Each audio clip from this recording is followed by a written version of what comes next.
Thanks for coming to my talk. I'm going to talk to you today about NFC and why, besides my body odor, you shouldn't stand too close to me. Okay, so who am I? So first one to hack iPhone G1 phone. I won this snazzy jacket. I wrote some books. Got some letters I can put after my name sometimes if I feel like it. And I'm still, even after yesterday's talk by Apple, not a member of the iOS Developer Program. All right, so today, what's on the agenda? So first, I'll tell you why I did this project. Then I'll go through some basic stuff about NFC so that we all know what I'm talking about and can see, what NFC is all about. And then the main part of the talk is basically how to fuzz NFC, the NFC stacks on phones.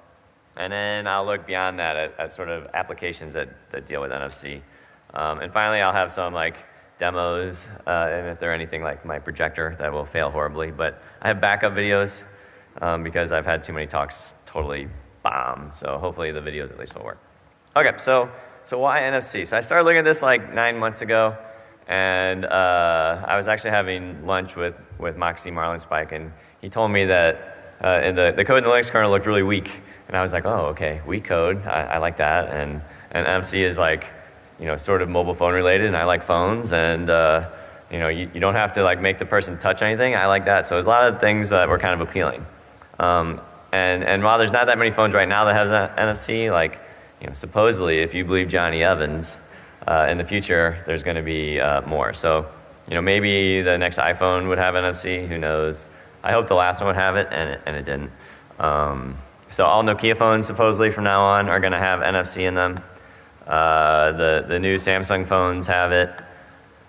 And then the Windows Phone 8s are supposed to have it when they come out. So anyway, in theory, NFC is going to be something that everyone's going to have in a couple years. So it's pertinent to look at it now, I think. And the thing I found out is it's actually really hard to test NFC. So all these things are sort of the reasons I did it. So I wanted to finding bugs is cool, and really that's what the end of the talk is about, is wow, cool, check it out, I pop all these boxes and stuff. But really what this is about was giving a way that people could test NFC implementations. So I have a bunch of code, you can download it and test the NFC on your phone or on the next phone that comes out and stuff. And what I'm really concerned about is getting owned through NFC. So I don't really care about Google Wallet and credit card information, or I shouldn't say I don't care, but I didn't look at that. So what I was concerned about is can someone use this new chip in my phone to get a shell on my phone and steal all my contacts and all my naked photos and stuff. So here's some. So if you're interested, some other guys have done some really cool research on NFC related things, getting free gym memberships or snacks from vending machines and other really cool stuff. But that's not what my talk's about. So check out those references if you're interested. As far as other people who have looked at this idea of can you use NFC as a way to attack a phone, Colin Molnar a few years ago looked into fuzzing NFC a little bit, but he didn't have a way to automate it, so it was more write a tag, put the tag by the phone, it didn't crash. Write a tag, put the tag by the phone, it didn't crash. And so he gave up after a couple hours. So a couple of these academic guys looked at the Nokia 6212 to see if they could find attacks against it, and they did. And the attacks they found are kind of similar to what I'll talk about and the Nokia phone I looked at. And finally, Dan Rosenberg found some bugs in the Linux kernel stack. I think that this is what Moxie was looking at, but it turns out that this code is for hardware that doesn't really exist yet. So these are bugs in the NFC stack, but no one's using it yet. But still, it just shows that bugs can exist in the NFC stack. And at least one of those bugs is a really easy to exploit Stack Overflow with no canaries and stuff. It's really sweet. So he shouldn't have told anyone until the chip came out. Okay, so what's NFC all about?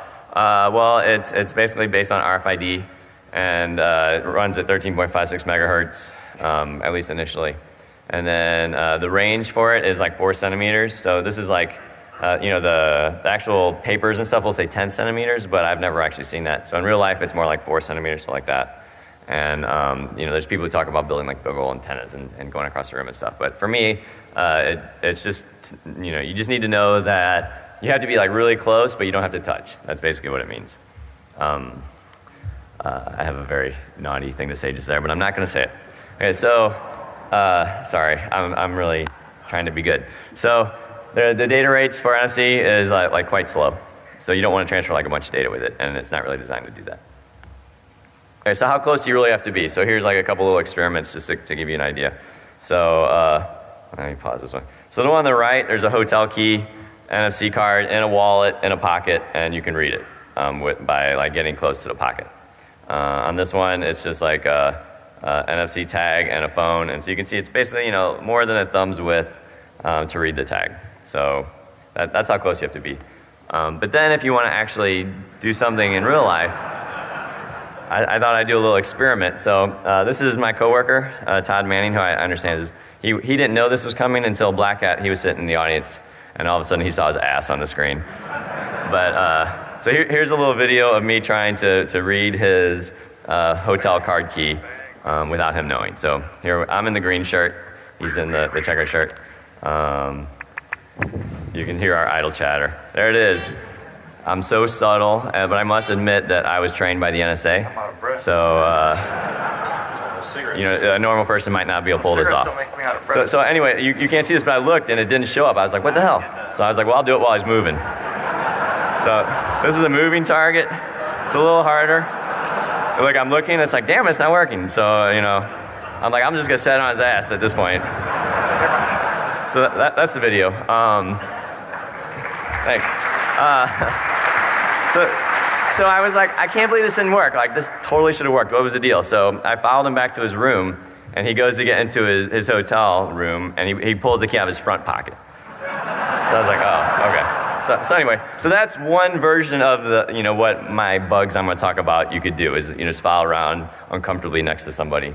A sort of a more realistic attack is equivalent to ATM card skimmers or something, where there would be an NFC Pay terminal or movie poster or something, and you would stick a tag on the side, or you would replace the terminal with a fake one, or whatever. So I mean, tags are like pretty little, like they're just stickers sometimes. Sometimes they're like plastic cards or whatever. So you can imagine putting it in a situation where someone wants to use NFC. So that would be like a way easier attack than what I tried to do. Okay, so speaking of that, so when is NFC on, right? It doesn't do any good if it's not on. So NFC basically is on when your phone is awake. So like, this phone, it went to sleep, so NFC is off. And then for newer versions of mobile operating systems, if you have a passcode, it also has to be unlocked.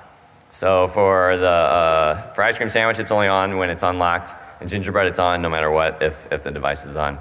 And for the Nokia phone I look at, the low-level stack is accessible if it's locked, but the high-level apps don't behave right unless it's unlocked. So basically, the easy scenario is if the person's like talking on the phone or using the phone or has just finished using the phone and it's unlocked, then you can do the things I'm going to talk about.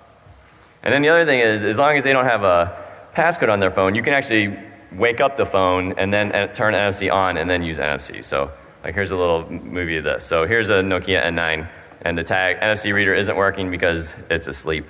The phone is asleep. But this is my friend, the phone's in his pocket or something. So I sent him a text message, and that wakes up the phone, and then I just run up and give him a swat, and then the NFC is working. So it would have been a two-step process against my friend Todd Manning. I would have had to send him a text message while I was like in the elevator with him. Okay, so that's basically how NFC, when NFC is available, how a couple ways you could imagine trying to attack someone with an NFC phone.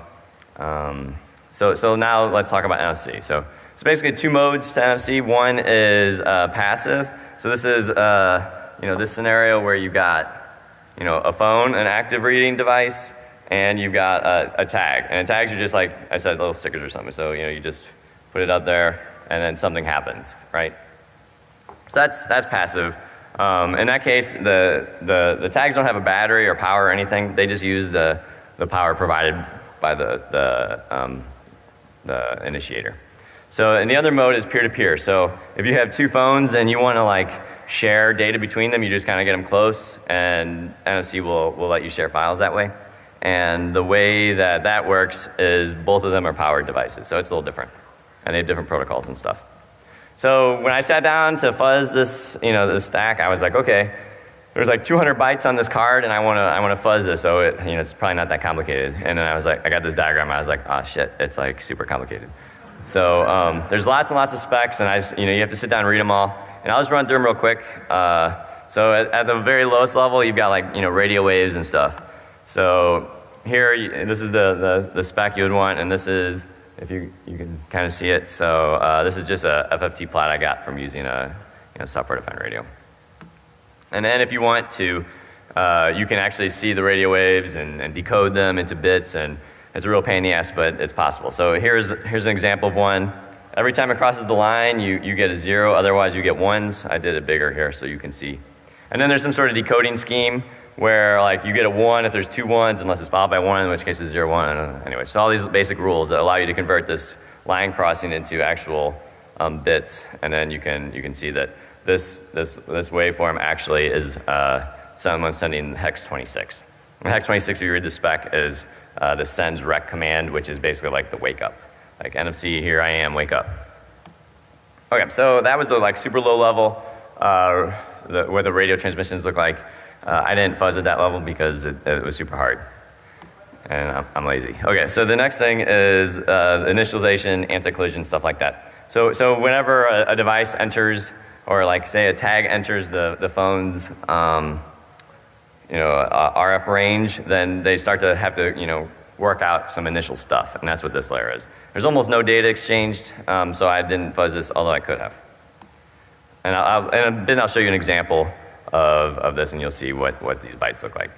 Okay, and then sort of a more interesting layer is when you get a little higher. So then you get into, there's lots and lots of different kinds of tags. And each one speaks a slightly different protocol.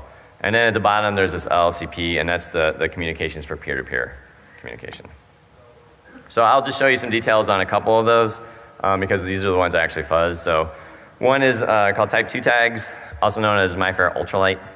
The actual commands that the device can send to the tag are things like read, write, stuff like that.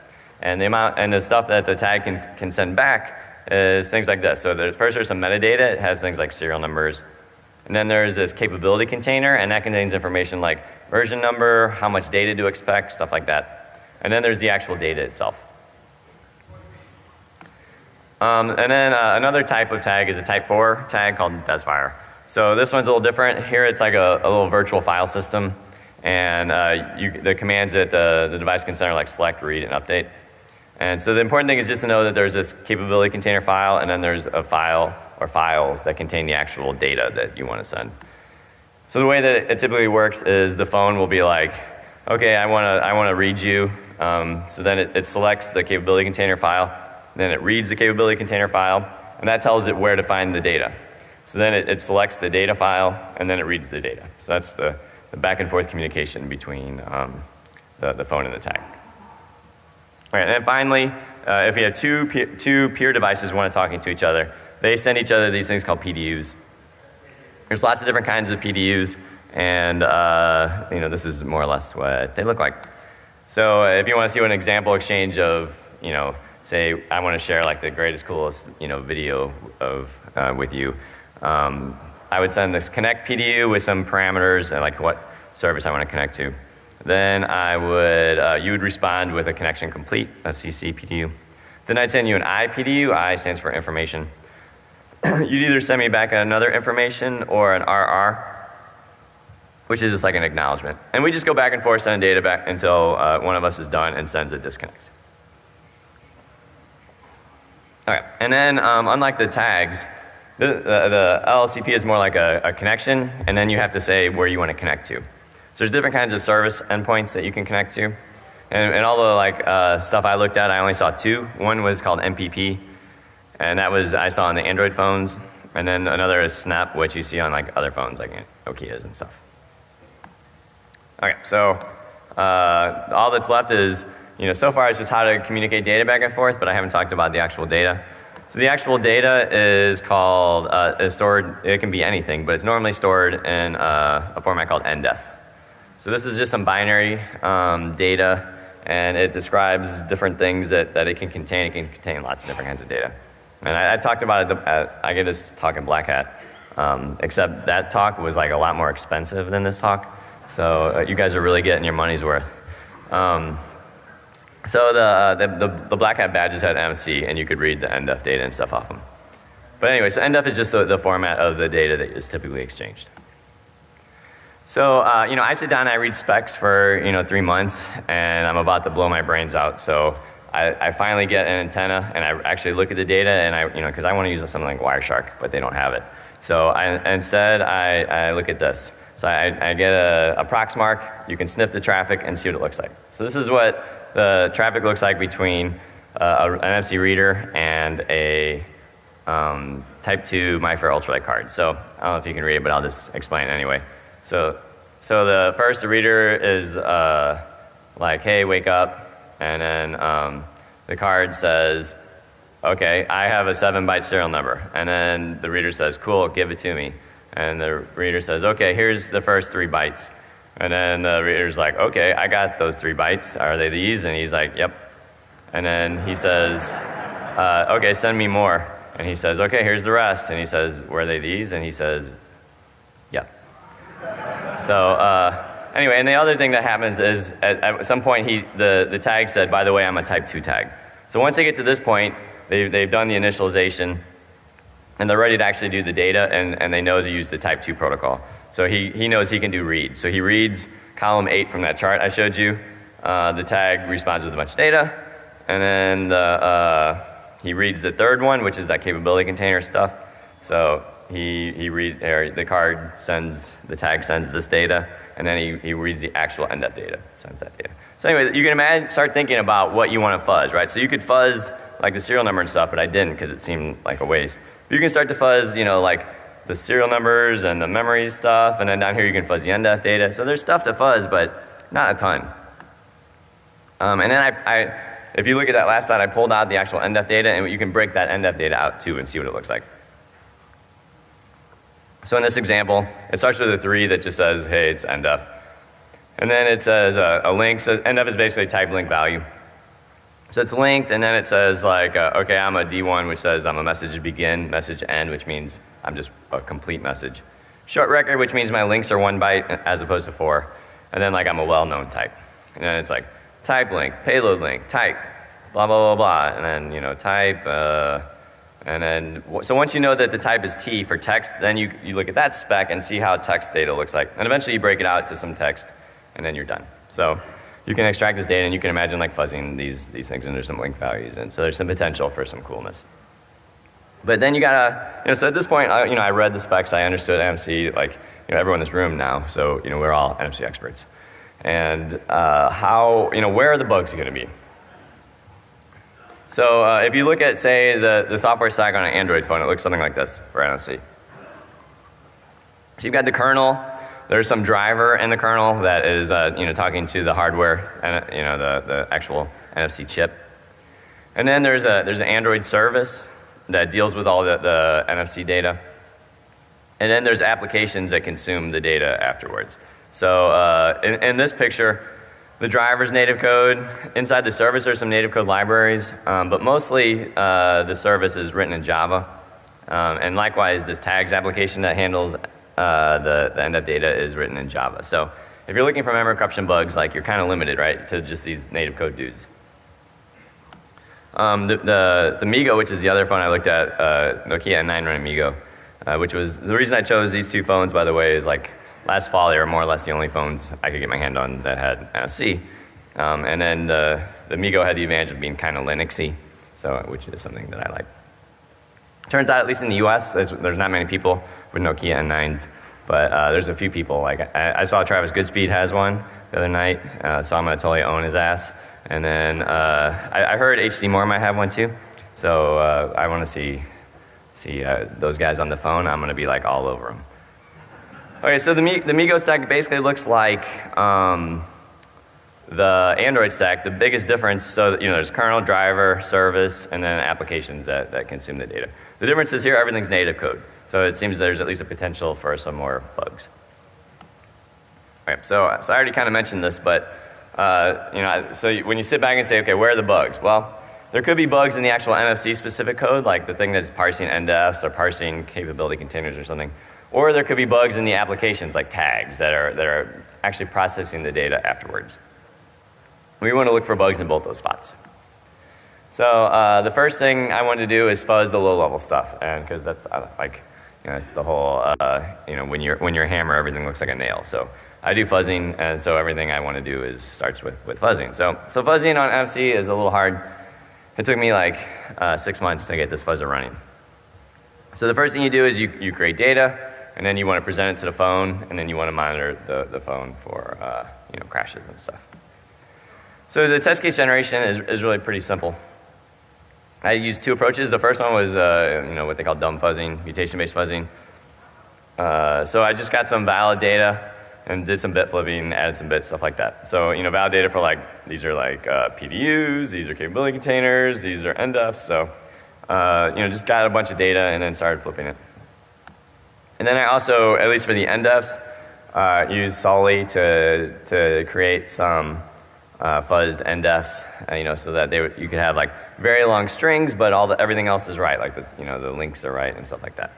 So I tried both approaches, and I generated something like 50,000 test cases for each of the phones. So then the question, that part was easy. The hard part is getting the test cases to the phone. So NFC is basically designed to be some dude has a phone, he puts it near some other phone, and then he takes the phone away, right? But I want to just leave it running overnight. And I only have, there's only so many interns who will just do this all day. So, like I mentioned before, Colin and Molnar originally did this by hand and then realized that was kind of silly. So I had to figure out a way to automate this.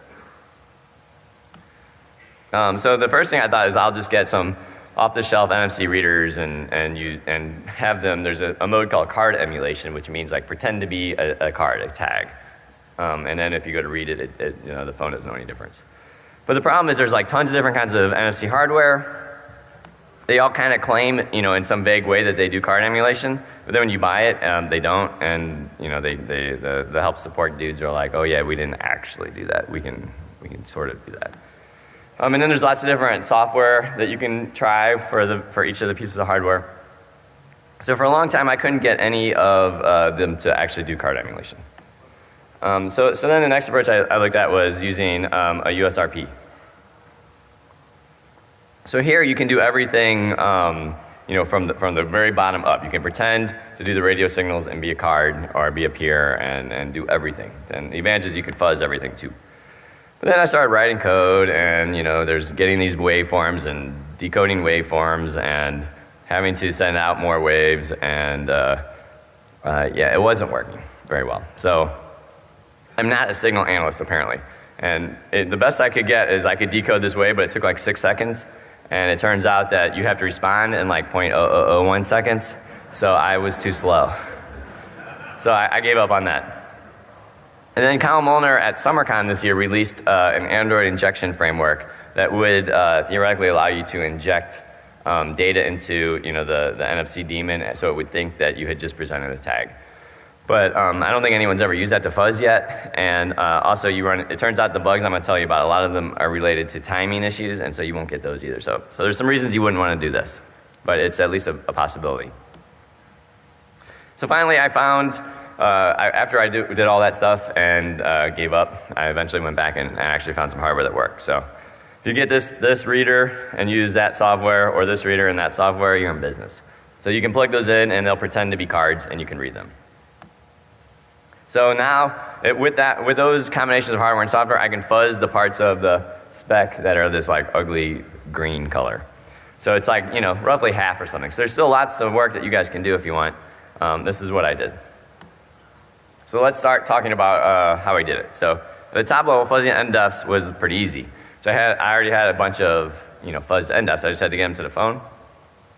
And libNFC comes with a little program that basically does exactly that. It takes in a binary file and presents that as an NDEF to the phone. So that part was easy. Then if I wanted to fuzz this part, the purple part, then I want to fuzz the sort of low-level type 2 transactions. And so what I did there is I just made some modifications to libNFC to allow me to modify these bytes that weren't, the metadata bytes of the things like capability container.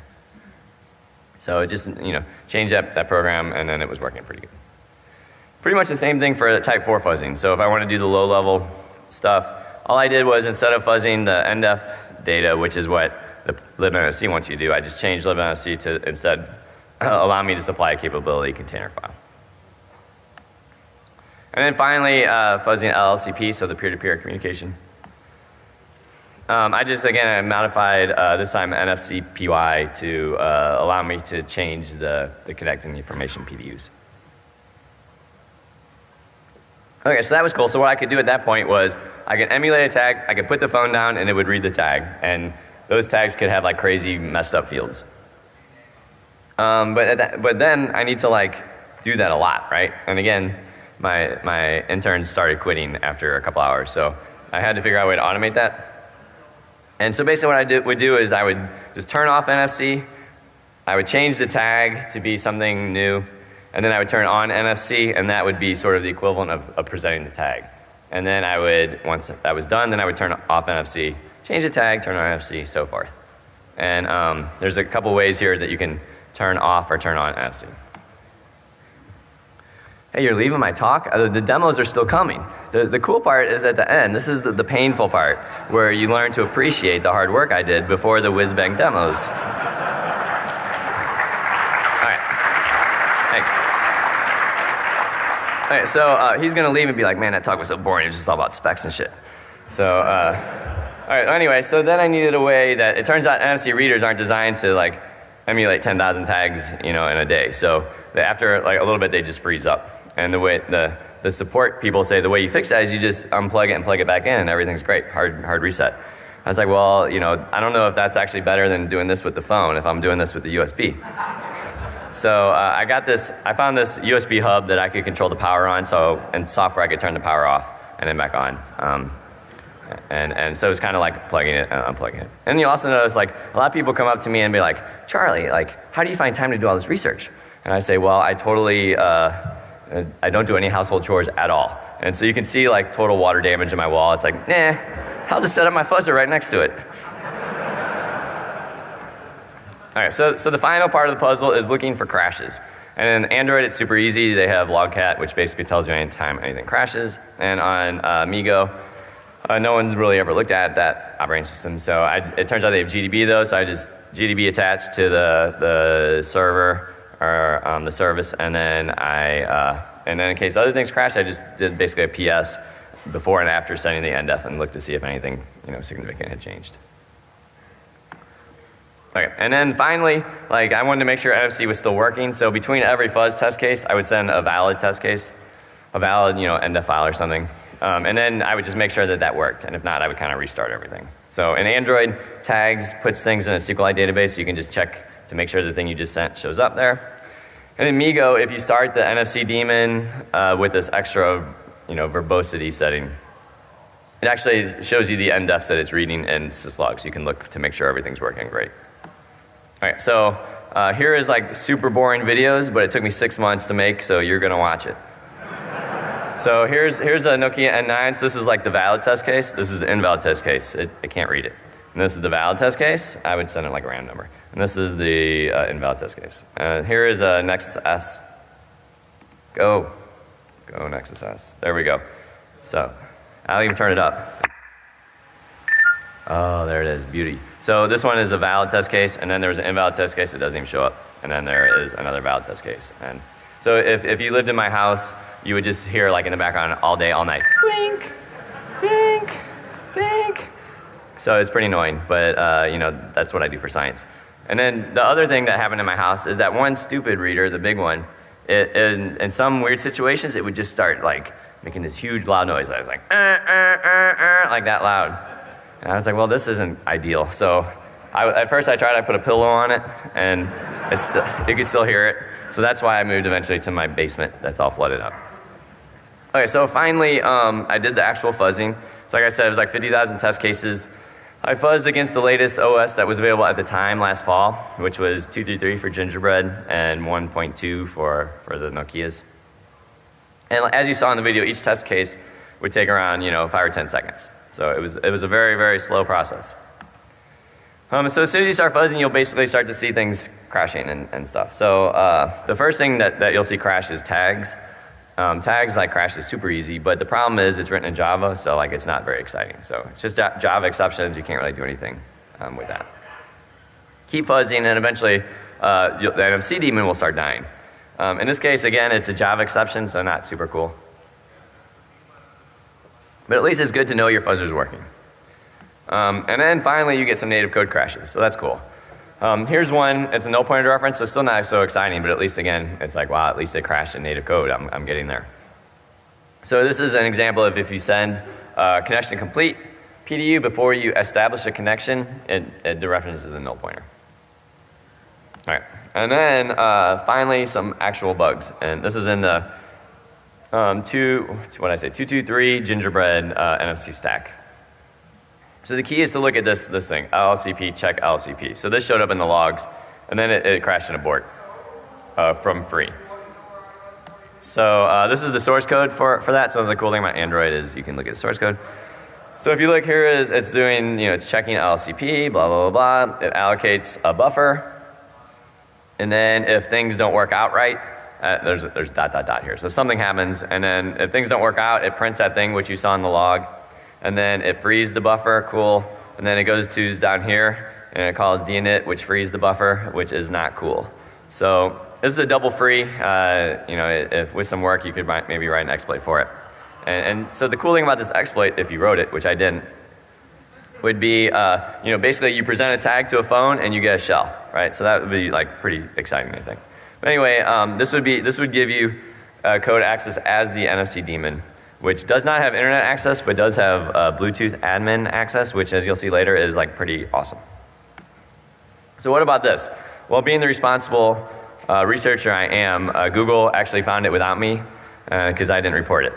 So it's fixed though in ice cream sandwich, which is cool.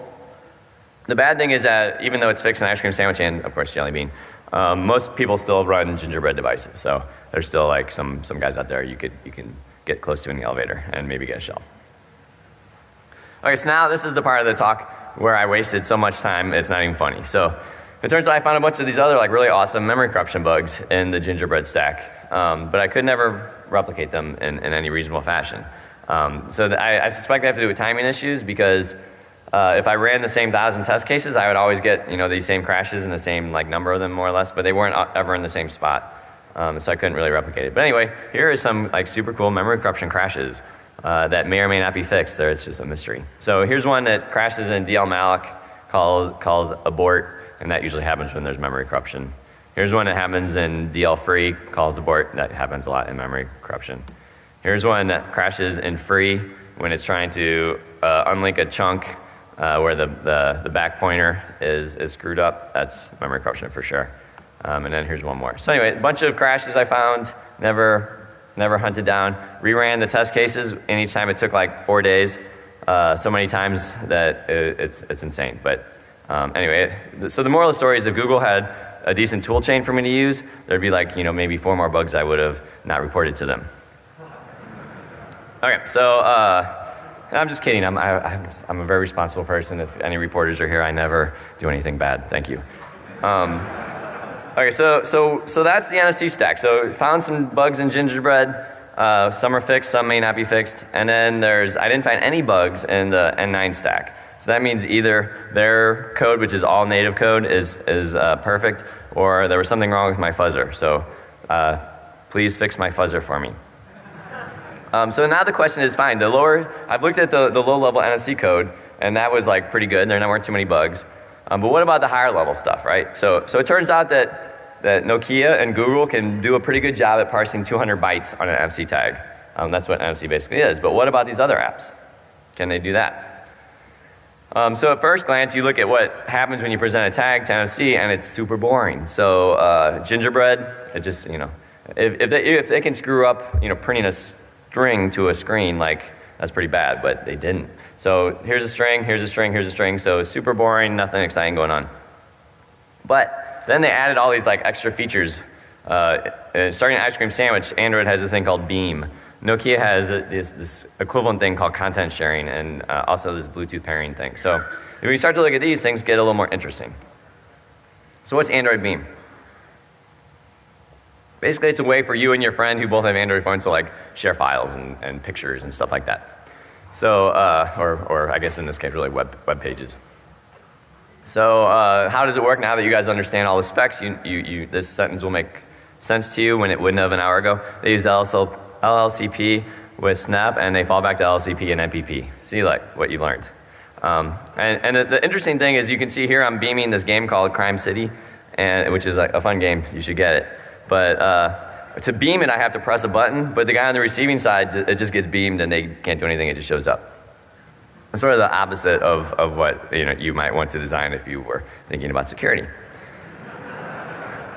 So how is this implemented? Like it's designed for two phones to be close to each other, but the way it's implemented is because like most things in Android with intents, and so that means as long as it gets an intent, it doesn't matter if it came via another phone or a tag. So you can still get it to do things like open up a web page just by getting a tag close to it. So, if I get close to Todd Manning on the elevator, I can make his phone open up a web page to a URL I specify, which is not probably what would be good. So here's an example of just to show you how web pages get opened up. You get to a tag and look, it goes to a website. So before, I trusted, as much as I distrust vendors, I can trust them to parse 200 bytes, right? But now I have to trust them to parse what a web browser parses, right? And I don't trust that. So, HTML, movies, videos, images, sounds, fonts. So now you can get to all this stuff through NFC. Okay, so now time for a demo. I gotta thank Josh, J-Duck Drake, and I spelled his name, Georg Wicherski. So they wrote this exploit with me, I should say, but they did most of the work. That it's just an Android exploit, right? It's an Android browser exploit, but you can get to it through NFC. So let me show you this and see if it works. And I have a backup movie if it doesn't work. So hey, look, I have a project meeting today. Okay, so here is an exploit. So here in this window, I have a Netcat listener. Here I have a phone. So this is an Android phone running 401. So this particular it's a WebKit bug, is fixed in 404, but it's still kind of cool. So anyway, here's a phone, right? I'm talking on the phone in a busy subway, and some pervert comes up to me and is like, "Hey Charlie, look at this."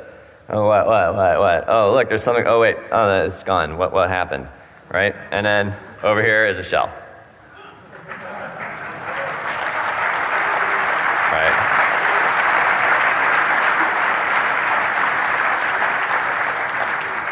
Anyway, it's pretty awesome.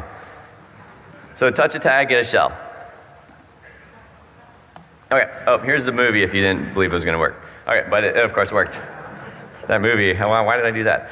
Okay, so the point of that is, it's not that, wow, there's another WebKit bug, right? The point is that while you thought the NFC attack service was, the 200 bytes of NDEF data, really the NFC attack service is the browser, right? And the browser, I mean, the good news is that Google fixed that WebKit bug that was in 401, so now the browser is secure. Okay, so that was Android. Now let's move on to Travis Goodspeed's phone, the Nokia N9. So it has something just like Android Beam, which allows you to share, images and files and stuff like that. Again, without user interaction. And the thing that's interesting is they have, so in Android, NFC is either on or off. And on the N9, it's on or off, and you get this extra security option called confirm sharing and connecting. So you would think if you turn that on, then if I tried to push you a video, it would like make you confirm, but it doesn't. So it actually does something else, which I'll talk about in a minute. So here is an example of on a Nokia N9. So you can check Bluetooth is off, so I'm not doing anything with Bluetooth. But if I touch it near to another N9, and then I just sit back and wait. And it's like, well, probably nothing bad is going to happen. Oh, I turned on my Bluetooth. Oh, it's downloading something. Well, it's just downloading. What's the harm, right? So cool, that was it. Oh shit, it's rendering it. So anyway, so the point is, without user interaction, you can push like things like PDFs and Word documents and Excel spreadsheets and stuff to a phone without the person doing anything. So again, it's just like this much larger attack surface than you would have imagined. So instead of the attack surface being this little guy that prints a string, it's actually, you can't do a web page on Nokia, but you can do basically everything else. So what kind of bugs could there possibly be? Well, if you're like lazy and you just want to use public bugs, you could do that. But that's pretty lame.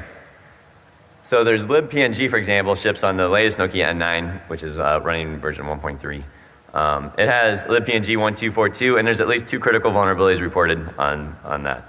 But you guys are too good to use public bugs. So I turned on my fuzzer for a little bit and to see what I could find. And I found this like invalid free in PowerPoints and this invalid write in PDF. So here, look, dear Google, look, I'm using Valgrind on my phone. See how cool that is? Maybe you should do that for Android. Okay.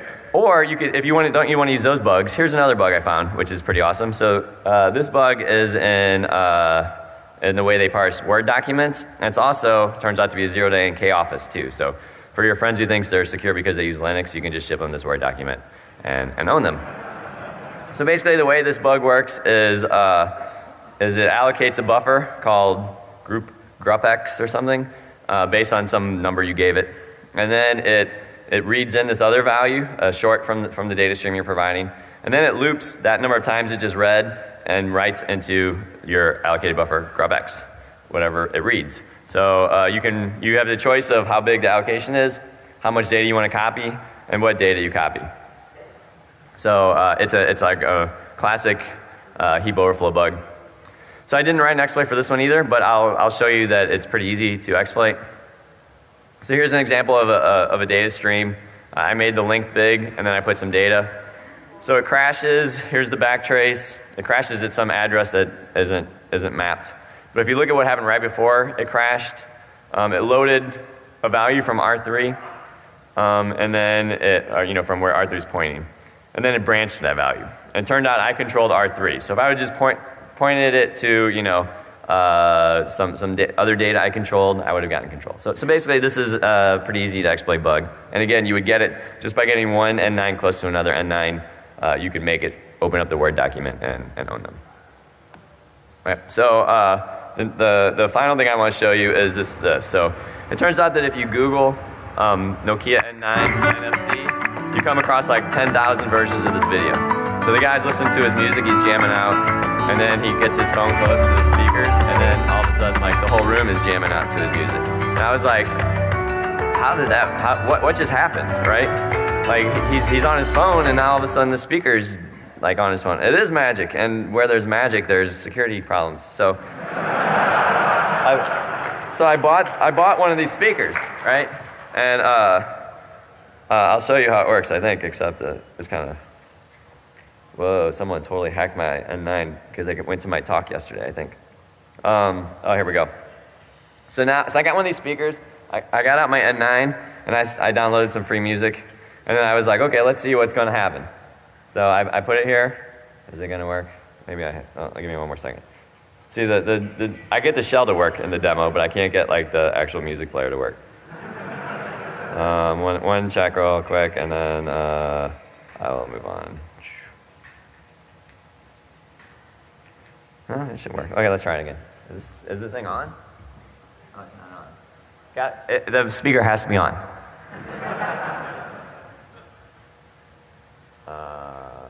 It's a piece of crap. Oh wait, it's working, I think. Yeah. Is it working? Something magical is gonna happen. Oh look, it's turned blue again. Oh, this is crap. Anyway, it was just like the dude with the like little music symbols floating out of his phone. It was gonna look just like that, but it's not working. Anyway, the point is, I got this thing and I was like, how the hell are these talking to each other? And I didn't do anything. So I looked into it some. Oh look. It made me, I had this sharing option on. That's what happened. So now I don't know if it'll work, but who cares? Ooh, it's working. Oh, it worked. So like I didn't do anything. Well, that time I did do something, but you'll see in a second. So there's this, so like I said before, oh, and then to turn it off, you press it again, I think. Or I'm just gonna unplug it in about 1 second. So there's this, oh no, it's got a battery. I unplugged it, but it didn't stop. So now we're back to this thing about confirmed sharing. So if you have the confirmed sharing set, which isn't on by default, then it actually would prompt you before you do the magical speaker thing. But if you don't touch your NFC settings, then it just magically happens like in the video. And so the way that the behind the curtain, behind the magic is this NDEF, right? So if you send in this NDEF data, what you send it is a Bluetooth address, a PIN that you've made up that it's gonna then know, and then a name. So it turns out, like, I grew up in the old days, and my whole life I've been looking for a root shell. But it turns out what I really wanted was this thing, Bluetooth. So here's a video. So here's a Bluetooth tag. It's the NDEF tag. So you can see Bluetooth is off. Cool. And then I'm going to present the tag to the phone. So you imagine, like, I'm running up. Hey, how's it going? Swat on the butt. And then, nothing happened on the phone. If you look, like, the phone made that little blue thing, but that was it. And then even then, it's kind of screwed. So anyway, it pairs. You look over. Oops, you can't see where I'm pointing. So this thing showed that it just paired with me, and I didn't need to know the PIN or anything like that because I told it the PIN to use. And then I can mount the file system on the phone and read all of its files. And on the phone, there's nothing going on. So thanks. So I can see all their files, and then so you can see things like pictures they've taken with their camera, JPEGs that they just happen to have downloaded, music, that song I was just playing for you, like documents. So basically anything you want, you could just download, and I think you can write to it too, although I never bothered. But files are one thing. I want to actually like use the phone, right? This is what makes this cooler than the root shell. So now I'm going to send a text message with the phone. So send the text message. Wait for it. Let's over here. So there's my phone. Oop, it showed up. If I turned this on, you would have actually heard it show up, but obviously too late. All right, well, anyway, so trust me, that text message really sent. And then you can do things like read their contacts. So, and these are the contacts that are stored on the file system as well as the SIM card. So you can see, in a second here. Let's fast forward. All right, so anyway, here's their contacts. And then finally, like the super end all money shot is then you can actually just like dial their phone for them. And I put the camera on so you don't see my phone number, so you don't call me. I'm very clever that way. And then I wait. Okay, it's dialing, and then it shows up over here. Compliments of AT&T. Thank you. So anyway, the thing is, if you don't change that setting, if I just present a tag to you, then I own your phone. So if you do have that setting set though, you get this nice thing, and I have to then push you a Word document that owns your phone. So just to wrap things up quickly, so NFC is like a whole new way to own people's phones server side. It's hard to test them, but I'm releasing tools that will let you test them. Vendors should let you say okay before people can push Word documents and web pages to you. Here's the code, tinyurl, NFC-files, and here's all the people that helped me while I was doing this, including Cyber Fast Track, which funded part of this work. Thank you.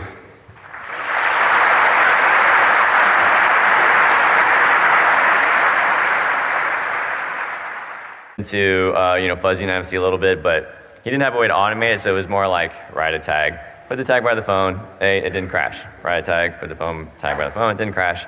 And so he gave up after a couple hours. So a couple of these academic guys looked at the Nokia 6212 to see if they could find attacks against it, and they did. And the attacks they found are kind of similar to what I'll talk about and the Nokia phone I looked at. And finally, Dan Rosenberg found some bugs in the Linux kernel stack. I think that this is what Moxie was looking at, but it turns out that this code is for hardware that doesn't really exist yet. So these are bugs in the NFC stack, but no one's using it yet. But it still just shows that bugs can exist in the NFC stack. And at least one of those bugs is like a really easy to exploit Stack Overflow with no canaries and stuff. It's really sweet. So he shouldn't have told anyone until the chip came out. Okay, so what's NFC all about? Well, it's basically based on RFID, and it runs at 13.56 megahertz, at least initially. And then the range for it is like 4 centimeters. So this is like, the actual papers and stuff will say 10 centimeters.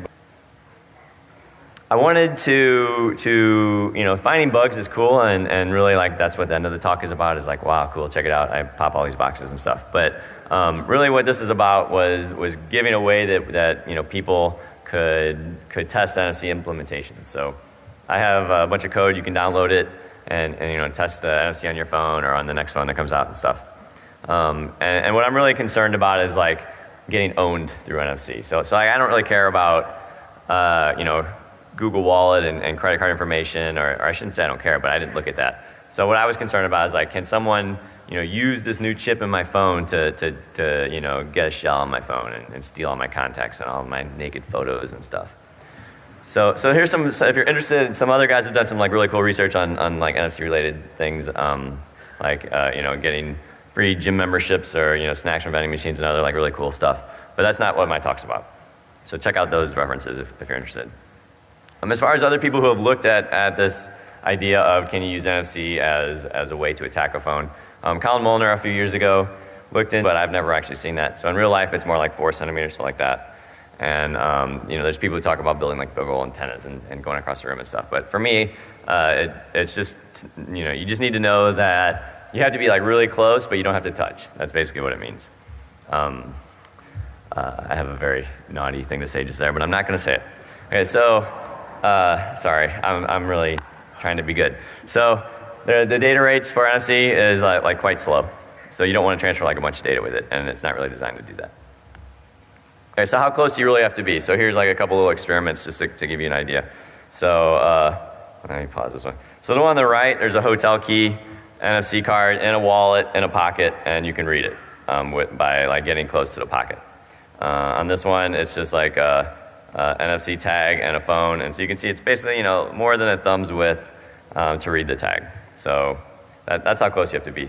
But then if you want to actually do something in real life, I thought I'd do a little experiment. So this is my coworker, Todd Manning, who I understand is he didn't know this was coming until Black Hat. He was sitting in the so why NFC? So I started looking at this like 9 months ago, and I was actually having lunch with Moxie Marlinspike, and he told me that the code in the Linux kernel looked really weak, and I was like, oh, okay, weak code, I like that, and NFC is like sort of mobile phone related, and I like phones, and you don't have to like make the person touch anything. I like that. So there's a lot of things that were kind of appealing.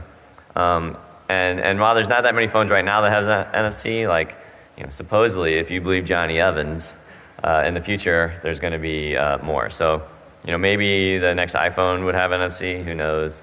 I hope the last one would have it, and it didn't. So all Nokia phones supposedly from now on are going to have NFC in them.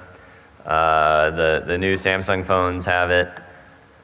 And then the Windows Phone 8s are supposed to have it when they come out. So anyway, so in theory, NFC is going to be something that everyone's going to have in a couple years. So it's like pertinent to look at it now, I think. And the thing I found out is it's actually really hard to test NFC. So all these things are sort of the reasons I did it. So thanks for coming to my talk. I'm going to talk to you today about NFC and why, besides my body odor, you shouldn't stand too close to me.